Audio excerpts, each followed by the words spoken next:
ভাই আমার রাকিব ভাই হ্যাঁ সিস্টার রাকিব শোনো না একটা কথা বলবো। কি বলবা তুমি? আমি আমার মারে নিয়ে আজকে কথা বলবো। আমার মা আমি আমার মারে এই জায়গা থেকে আছে না দিল থেকে ভালোবাসি। তুই না রে, এটা সবাই ভালোবাসে।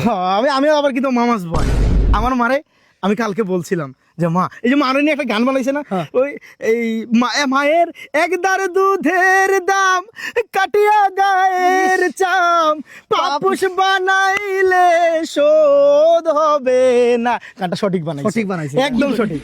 আমার মারে আমি বলছি, আমি ফেসবুকে পোস্ট দেখলাম R15 V3 5.5 লাখ টাকা। আমার মারে গিয়ে বললাম মা আমার না এই V3 গাড়িটা আমার খুব বাইকটা পছন্দ হয়েছে। আমার বাইক কিন্তু ড্রিম, তোর ড্রিম না এটা? আমার ইমোশন এটা। হ্যাঁ শুনোস না বাইক তো অ্যানসার। না শুন কাহিনী পরের পাটে যাই। মারা গিয়ে গেলাম মা বৈশা ছিল মা আমি R15 V3 কিনবো। মা জিজ্ঞেস করলো আমার জিজ্ঞাসি কিন্তু কিরে হ্যাঁ কিরে দাম কত? আমি বললাম মা 5.5 লাখ টাকা, বেশি না কিন্তু। পরের দিন এই যে আমার ঘরের ভিতরে আমার মার যত স্বর্ণ আর ক্যাশ টাকা ছিল না সবগুলো একসাথে গুছাইছে। আরে মার মন তো কি দিয়া বুঝাবো, আসলে সবকিছু বেচা ব্যাংকে কি টাকা আনতে গেছে না?